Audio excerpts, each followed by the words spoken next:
قرآن پاک کو یہ بھی بات یاد رکھیے، نفلوں میں پڑھنا افضل ہے، عام تلاوت سے افضل ہے۔ اور جو بندہ صرف قرآن پاک پڑھتا رہتا ہے، قرآن پاک پڑھتا رہتا ہے، اور لوگوں لو انزلنا ھذا القرآن، اگر یہ قرآن کسی پہاڑ پہ بھی اللہ نازل کرتا وہ ریزہ ریزہ ہو جاتا، تیرے دل کے اوپر ان کی آیات کا اثر کیوں نہیں ہوتا؟ ہوتا ہی نہیں۔ ایک گوشت پوشت کا ٹکڑا ہے، اس کے اوپر آیت پڑھی جاتی ہے، وہ پتھر پہاڑ ریزہ ریزہ ہو جاتے ہیں، پتھر پہاڑوں کے چشمے پھوٹ پڑتے ہیں، لیکن انسان کے اندر ایمان کا چشمہ بھی نہیں پھوٹتا، انسان کے دل میں ایمان بھی پیدا نہیں ہوتا۔ کلام حمید کی مثال، کتنی فضائل کی باتیں ہیں لوگوں، صرف آج چند آیات آپ سمجھ رہے ہو کتنی عظمت کی بات ہے، کتنی فضیلت کی بات ہے۔ صحیح حدیث کے اندر ہے، جو صرف ایک آیت سمجھتا ہے وہ کیسے ہے؟ صحیح حدیث کے الفاظ ہیں کہ وہ ایسے ہے کہ جس نے اللہ کی بارگاہ کے اندر 2 آیتوں کو سمجھنے والا 2 اونٹنیاں سرخ رنگ کی اللہ کے راستے میں قربان کر دینے والا ہے۔ 2 اونٹنیاں سرخ رنگ کی، فضیلت ویسے بھی بہت ہے، لیکن آپ کو سمجھ نہیں آئی بات۔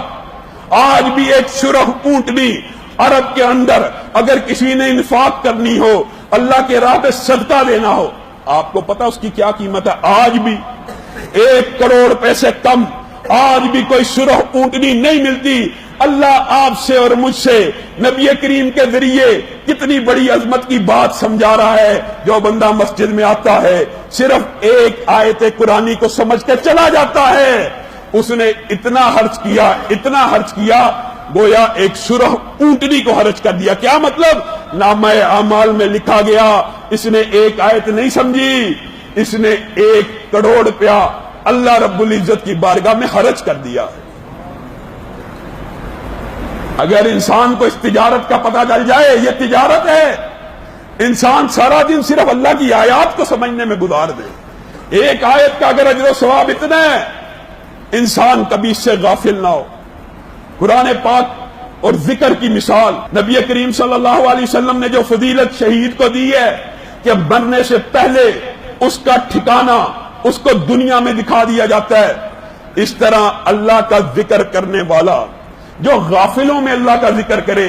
الحمدللہ ہم تو مسلمان بیٹھے ہیں، اللہ رب العزت کا ذکر ہو رہا ہے، اللہ کی بڑائی بیان کی جا رہی ہے، لیکن کوئی بندہ ایسا بھی ہوتا ہے جو اللہ کا ذکر کرتا ہے اپنے ایسے دوستوں میں جن کو اللہ یاد نہیں ہوتا، جو نمازی نہیں ہوتے، جو روزے نہیں رکھتے۔ اللہ کا ذکر ایسی مجلس میں کرنا جو لوگ غافل ہوں، نبی کریم صلی اللہ علیہ وسلم کی بعض روایات میں اگرچہ کلام موجود ہے لیکن مفہوماً درست ہے، اس کو بھی یہ فضیلت حاصل ہے کہ اسی دنیا کے اندر مرنے سے پہلے اس کو جنت میں اس کا گھر دکھا دیا جاتا ہے۔ زندہ اور مردہ کی مثال اللہ کے نبی دے رہے ہیں۔ اللہ کا ذکر کرنے والا زندہ ہے، اللہ کا ذکر نہ کرنے والا گویا مردہ ہے۔ ہر مخلوق اللہ کی تسبیح بیان کرتی ہے، چاہے سورج ہو، چاہے ستارے ہوں، چاہے چرند پرند ہوں، چاہے درخت ہو۔ بعض اسلاف نے یہ بات کی ہے، مخلوقات جس وقت، جس لمحے، جس سیکنڈ کے 1000ویں حصے کے اندر بھی اللہ کی تسبیح سے باز آ جاتی ہے، اس وقت اس کے اوپر کلہاڑا چلتا ہے۔ جو درخت ایک لمحے کے 100ویں حصے میں بھی سبحان اللہ کہنے سے محروم ہو گیا، پھر بندہ انسان اس کے اوپر کلہاڑا چلاتا ہے، اس کو اپنے استعمال میں لے آتا۔ لوگوں، یہ بات نبی کریم کی صحیح حدیث سے بھی ثابت ہے۔ نبی کریم کھجور کے ایک تنے کے ساتھ منبر کے اوپر ٹیک لگا کے کھڑے ہوا کرتے تھے، ٹیک لگا کر بیٹھا کرتے تھے۔ جب نبی کریم کا نیا منبر تیار ہوا، وہ کھجور کا تنا رونا شروع ہو گیا۔ کس وجہ سے؟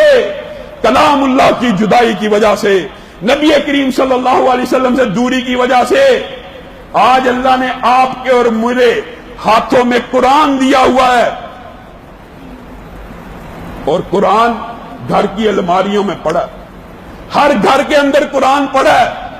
دکھ اور افسوس کی بات آئی ہے تو یہ بھی کہہ دیتا ہوں، کتنا عجیب و غریب گندا فلسفہ معاشرے کے اندر موجود ہے۔ پیر صاحب تویز لکھ کے دے دیں،